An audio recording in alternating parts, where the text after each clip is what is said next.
Hey everyone. So last week's video was a more kind of broad meta what to do when you're stuck in painful patterns and how to reframe how you think about them. And today I'm going to get a lot more concrete of if you are struggling, you feel stuck on your path, you feel like you're not progressing, you're not making the changes you want to make in yourself, you keep ending up in the same painful cycles. Here's like an actual more concrete place to start. And it is extremely obvious. But the thing is that it's so obvious that we don't do it. That like somehow what's right in front of our face is what we miss. And that's that you start with what's staring you in the face. The pattern in your life you need to change, and you keep trying to change everything else and wondering why it's not working. So examples of this could be from my own life. I was wondering why I kept ending up in these same harmful, emotional and mental cycles for so long and couldn't seem to like progress in how I behaved and how I related to the world. And for years, I was like, what's going on? While chain smoking, every day. I was so addicted to cigarettes. And finally, I was like, maybe I need to quit smoking. Maybe this addiction is masking trauma that I need to be healing. And I'm not going to be healing this wound that's creating these toxic patterns as long as I perpetuate this addiction. Likewise, are you, addicted to any other substance, drugs, alcohol? Are you addicted to a certain behavior like gambling or sex or masturbation?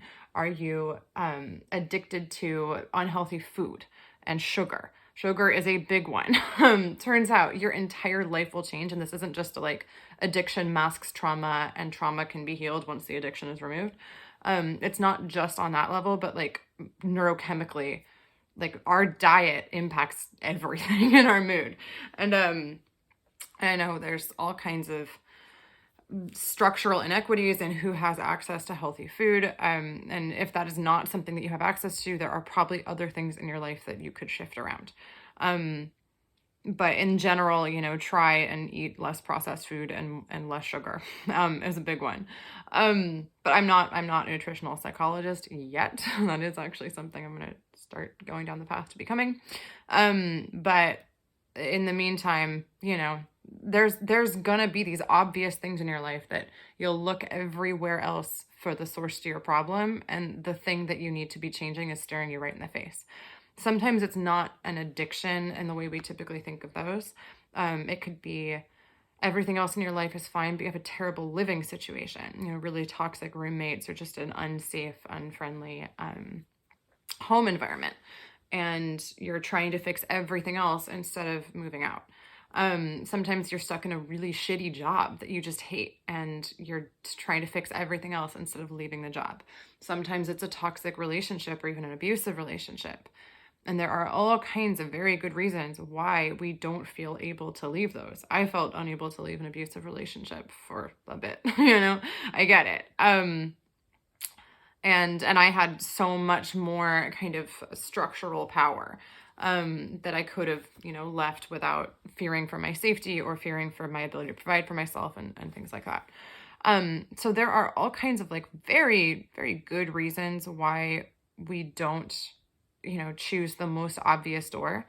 But if you really want to kick your practice up, and I don't mean yoga practice, but like your practice of conscious evolution, of self-improvement, of self-growth and healing, and shifting your patterns and shifting your behavior and shifting your life, the kind of biggest change you can make that's gonna really, you're gonna really see the impact of your change is if you pick those really obvious things that you're looking at everything other than, because so often we will look, psychically for what we need to actually be working on remedying kind of physically and in the material world, and we'll look physically and materially for what we need to be remedying psychically. And ultimately, I mean psychically not in terms of like I'm a psychic, but like your psyche. And ultimately it's all a reflection of the other, like the consciousness, like perception is a mirror, consciousness exists within and without, it's all you, boo. And if you're stuck down a path of like trying to dig internally for the answer and being like praying and meditating and trying to do shadow work and trying to understand yourself, and then you're still like engaging in the same physical patterns in the world, change those patterns. And because you'll find that you're reactivating the same kind of emotional cycles by doing the same behaviors. And when you change the behavior, you change the emotional pattern.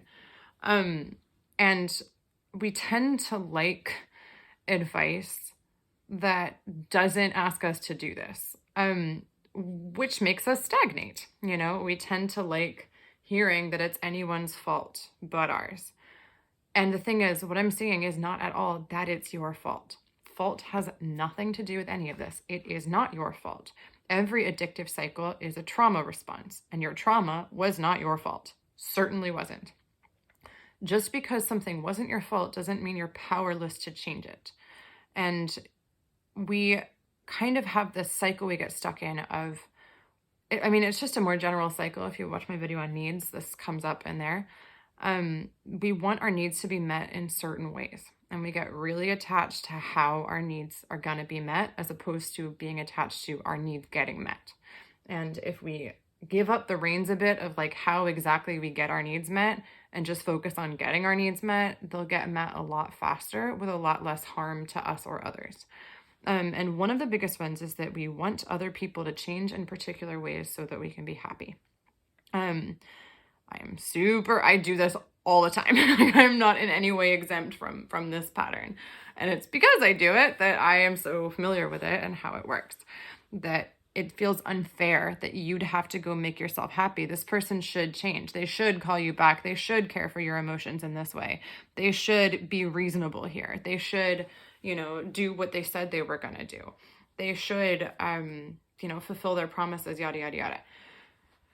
They should, I agree but the should doesn't really exist. It doesn't really matter, because that's not what's actually happening now. And that's just a mental construct that is going to keep making you miserable.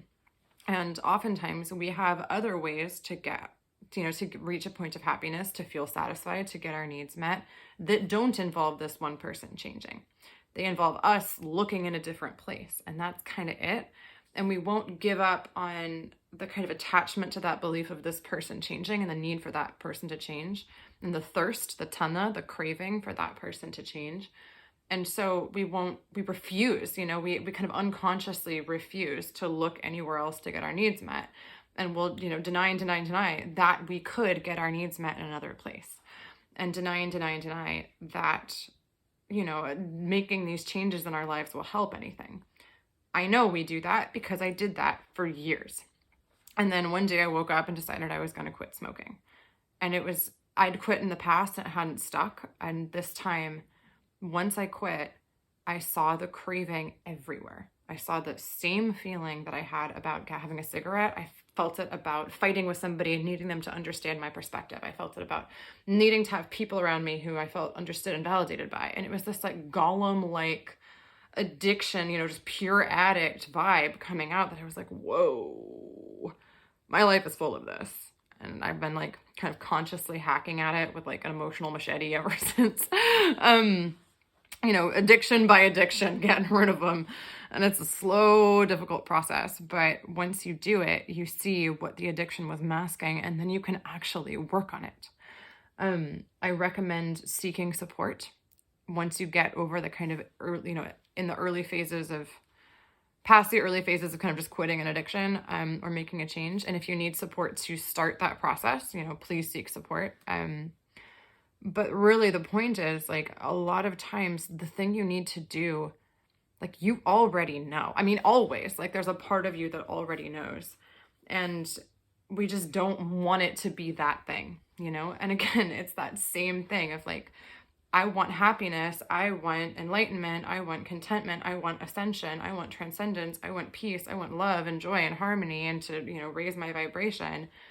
And the universe keeps being like, that's how you're going to do it. You got to give up that thing or change that thing or do that thing. And you're like, yeah, but like without that, how am I going to do it? And the universe is just like, I'm telling you right now how to do what you're trying to do. But it's not fun. It's not fun to quit an addiction. It's not fun to kill your darlings, But once you do it once, it gets easier with everything else. And the more you do it, the easier it gets. It is like the muscle of changing a habit, especially changing a habit that's detrimental to you, which is what an addiction is by definition, just a repetitive habit that you can't seem to control that is to your own detriment. Once you change one, you start rising above that wall of power that this trauma and cycles of trauma response have over you. And that's when you really start seeing yourself change in leaps and bounds. And it's like an acceleration. It's just, vroom, logarithmic scale. And you're like, okay, I spent 10 years getting from here to here. And then in 6 months, I got to there because it's easier every single time and it accelerates. So if you are stuck on your path and you really want to see improvement and change in your life, you already know what's got to change. You know whatever it is for you, you know what it is. Yeah, it's that one. Sorry. Whatever that habit is, whatever that situation is, whatever that behavior is that you know is the problem, that's the problem. And that's fixing that one thing probably isn't going to go fix everything, but what it's going to do is it's like a levee holding back the pain, and healing that pain is what you actually need to do to ascend. And once you kind of take that levee apart, the pain becomes like this floodplain in your psyche, and you feel it and you have support through it, and you unpack it and you see where it comes from and you start changing those patterns. But right now, the patterns you are in are the patterns of somebody who hasn't dealt with whatever that pain is. So if you want to deal with that pain and change your life, you got to start with changing the habit you're using to avoid that pain. Or, changing that situation in your life that you know is bad for you, but for some reason you're just not changing. And likely you have many of those.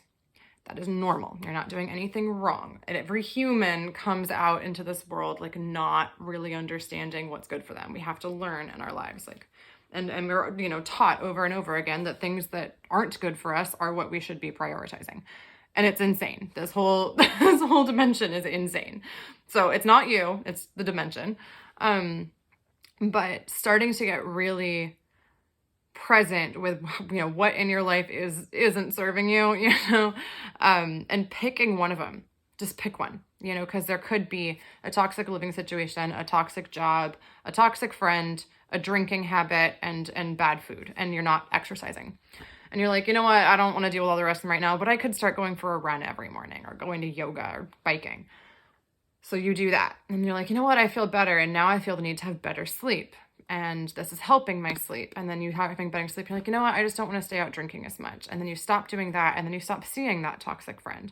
And then you realize that toxic friend reminded you of this pattern with your mother that you've had your whole life, and on and on and on. And it does snowball on itself. You have to have faith in the process. It will snowball. The universe is trying to help you. And when you start moving in a direction of self-love and self-growth and kind of frequency alignment with your highest good, it's just going to keep pushing you there. And the obstacles you encounter are not to drag you back down. They are to show you what you still need to learn.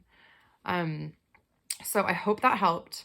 I'm sorry it's not the most comforting advice to be like, yeah, that thing you're doing that's harming you, it's harming you and you need to stop. But, I don't think there would be anything loving in pretending the answer was anything other than what it is. So you don't have to do it all right now. You don't have to do it all ever. You don't have to do anything at all. But if you really want to make change in your life, start with those habits are bad for you, and start now, because the sooner you do it, the sooner it's done. And no matter what it is you're working on, there's going to be the same withdrawal process, the same arising of whatever trauma that habit was blocking out, and the same need for healing. It's just kind of a universal human condition. The first one sucks, but after that, it's not that bad. You get used to it, and suddenly you realize that you are in an entirely different place than you ever thought you'd be this fast, and it's so worth it. So hope that helped, and hope everyone has a good week, and happy quitting all of your addictions.